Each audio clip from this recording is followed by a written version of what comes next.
Okay, welcome everybody. This is going to be the first video lecture. This is going to be an introduction to the course, and the plan is that we'll quickly go over the syllabus so that you know the layout for the course. And of course, after you've watched this, if you have any questions, please email me. I'll try to get back to you as quickly as possible. If you do ever have questions, emailing is the best first step. And then if we need to go further and we need to talk longer, we can set up a Zoom meeting. So you'll see here on the syllabus that there won't be any office hours this semester due to the coronavirus. And so that's the plan is I'll do my best to be very good to get back to you on emails. And even if you have big questions, I usually can handle those in emails as well.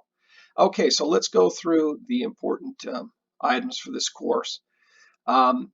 The textbook, the title of the textbook is Criminology, the Essentials, third edition, written by Anthony Walsh, who's actually a professor. I guess he's retired now from Boise State, and he's a good professor. So I went ahead and chose his textbook. So you're going to want to get a copy of that if you haven't already. Of course, the bookstore has these. You can also find copies online.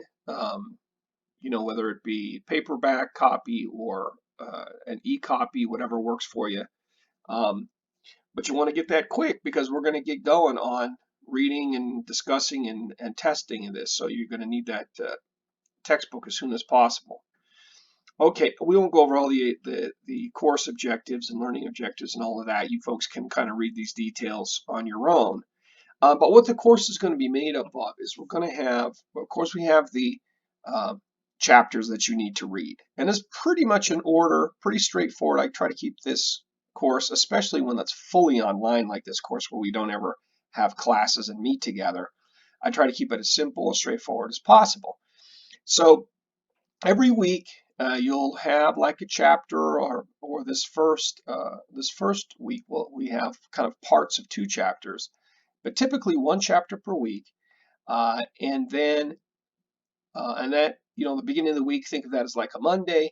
Then Wednesday, I'm going to open up the quiz where you can begin and you can take the quiz whenever you want between Wednesday and Sunday of that same week.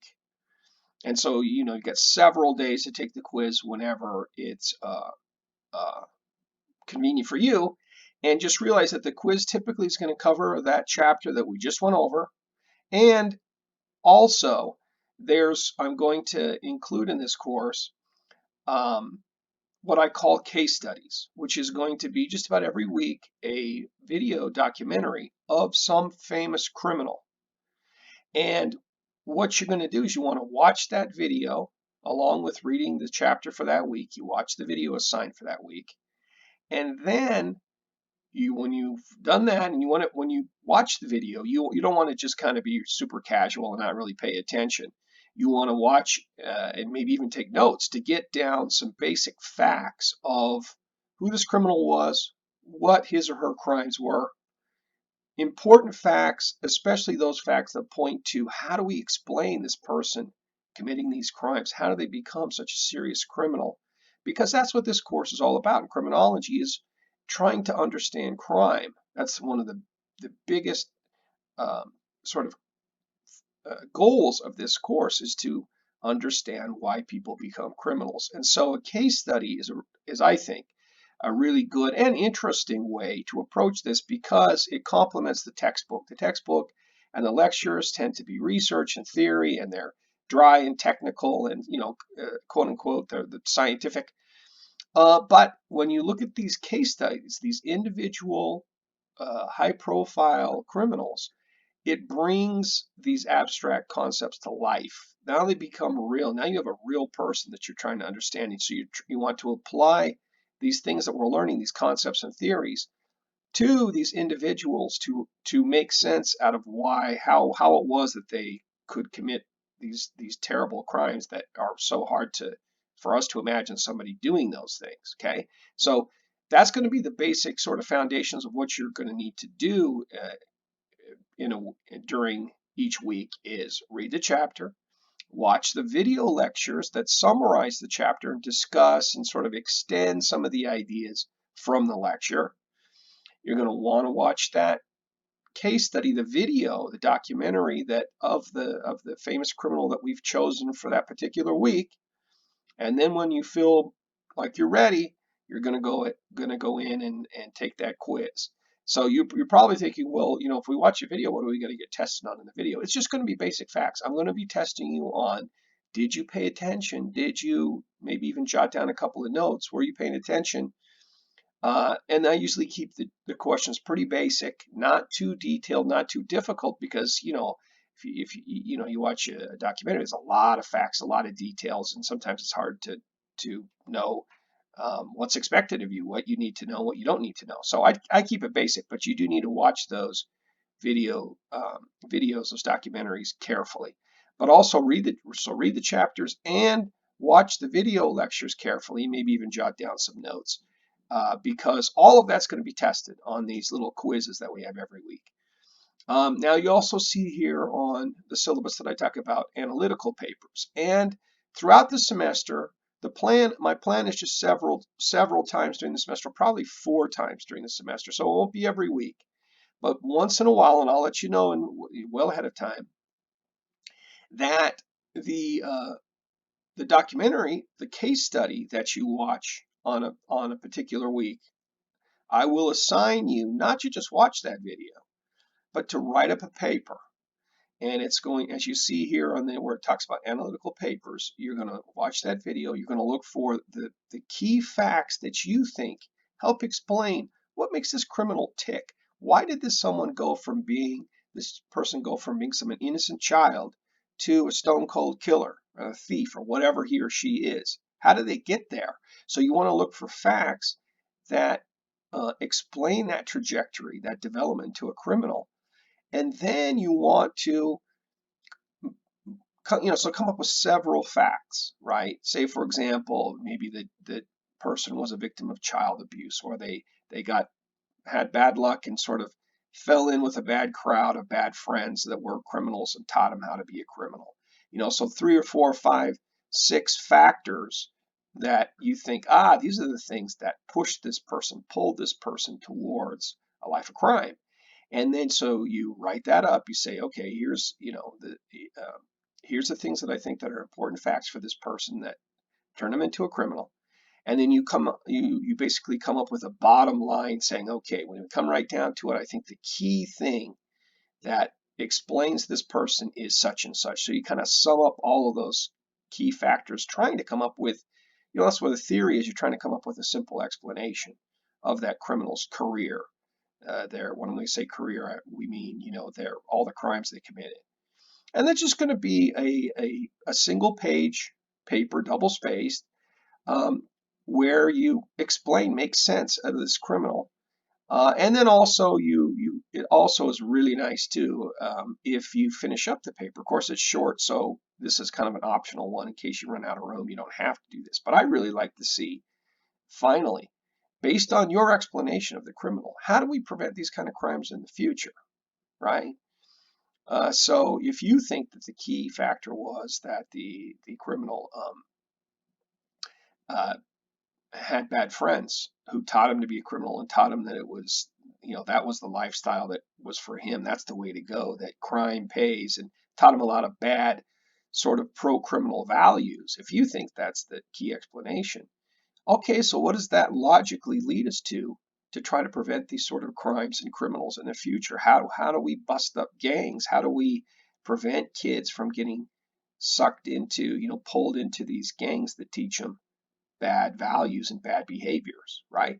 So that's a really nice thing to put at the end of your paper, is how do we, based on your explanation, how do we prevent these kind of crimes in the future? So we'll talk a little more about that later once we get into specific assignments for papers, but that's something that you're going to do. The plan is like 4 times throughout the semester. Now, so you won't be doing it every week. Most weeks you'll watch these videos, these documentaries, and you'll just get tested on them on the quiz, but you won't have to do anything other than take a quiz and see if you know what you're talking about from the documentaries. Okay, couple other things students always ask me about, do you curve grades? Do you have extra credit? When it comes to curving the grades, my philosophy is that I do curve grades if there's a need. Usually there's not. In courses, students do well, they work hard, they're interested in criminological topics, and so they study and they do fine. But in the unlikely event that grades or the quizzes are harder than I thought I would be, I don't make quizzes hard on purpose, but sometimes they can, be surprisingly, I after the fact I see, wow, that test was harder than I thought it was going to be. So, I'm open to curving grades, but I usually like to do it at the end of the semester because a lot of times students struggle in the beginning, but then they get better and better, and by the end of the semester, they're doing great. So, I usually like to not make that decision until the end of the course. I am, just to let you know, what I'm comfortable with is if the average for the class is, say, around a B minus, say like 80% out of your points, I'm comfortable with that. If the average drops down lower than that, if it's in the 70s, 75, the average student gets a C, that's getting to be a little bit low to me because then you have a lot of students failing and at the bottom of the distribution there. And that's, that I figure I'm setting the bar too high if you have many students failing. So, so just the plan is what your strategy should be for someone like me who does curve, but only if you need to, is just do the best you can, earn all the points you can from day one, and then don't worry about a curve. If there's a curve that comes, great. It's bonus. It's fantastic. If it doesn't happen, well, you don't have to worry about it because you did the best you could anyway. Okay. On extra credit, some semesters in the past, I've been able to provide extra credit opportunities. I'm perfectly, I don't have a problem with extra credit opportunities. I like students that work hard and if you go the extra mile, I don't have a problem compensating students for that. But under the current circumstances, I just think it's not going to be realistic for me to give extra credit opportunities this semester. So don't plan on that. It's just something that I don't think is going to be a realistic option. So again, what your strategy should be is work hard from day one, do well on that first quiz, on that first paper, all the way to the end. And in this course is if people who work hard are going to do well in this course. You don't have to be the best test taker in the world or some sort of genius to do well in this class. You just work hard and you'll be fine. Now let's move down here. You can see here the breakdown of the points. It's the quizzes are all those quizzes together. They're going to be one every week throughout the semester. Going to end up being 75% of your grade, and then the analytical papers will be 25% of your grade. So it's mostly studying hard and doing well on those quizzes, but also you want to make sure and get all those papers in. The papers, if you do a serious job and you follow the directions, you'll do well on those papers, and they can be a boost to you. But if you skip them, and sometimes students do, they blow them off, they skip that assignment, they don't get it done, that can really hurt you. To get a 0 on an assignment is not good. It's much worse than if you got a D minus on a paper, which most students do much better than that. But let's say you got a D minus on a paper, that's still a heck of a lot better than a 0 on a paper. So don't skip on these papers. Turn them in, even if it has to be, even if it's not your highest quality work that you've ever done. Make sure and get all those turned in. You see here a course schedule, which lays out which chapters will be covered every week, and then the dates of when you can take those quizzes. And again, the plan is it's going to be the same every week. I'll open up those quizzes on Wednesday. And so for those students who are really on top of things and quick, they could study Monday, Tuesday, study Wednesday if they wanted to, take the quiz Wednesday, and they're done for the week. But if you need more time, then you've got all the way till that Sunday at midnight or 11:59 in the night Sunday. That quiz will still be open, but then it closes up 11:59 p.m. on Sunday night, and that's going to be the plan every week. So and you can see the chapters there are laid out. It's pretty much one chapter per week with a couple of exceptions. So make sure and follow that schedule. I'll let you know if there's any exceptions, or sometimes we have to make little, changes or something. But I think we'll be able to keep pretty close to this plan. Um, so it's a simple course. It's, there's not a lot of balls to juggle to keep, to keep in the air. It's just, stick with the schedule, pay attention, check in every week, keep on top of these readings, get that textbook quickly if you don't have it already. And it's a straightforward course, straightforward. And I think you'll enjoy it. The topics are very interesting. The case studies are fascinating, if you ask me. Of course, I'm biased because I do this stuff for a living, so I really enjoy criminology, but I think most of you will too. Again, as I said before, if you have any questions, never hesitate. Email me. I'll try to be on top of those emails. This is a big class this semester, so hopefully I won't get overwhelmed by questions, but I always do my best to get back to you quickly and to answer your questions. That's what I'm here for, so don't hesitate. I'm just trying to think if there's any last minute things for the for the course. I'll send out emails and such too as a way to remind you of things, or talk about something I haven't talked about, or let you know, or just whatever, let you know about something you may not be aware of. So watch for those emails too, and hopefully I've got your correct email, that when it goes out to you, you'll reach it.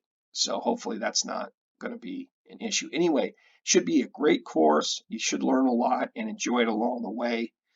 And so welcome again, and let's have a great semester. And just to repeat myself again, please reach out, email if you have any questions.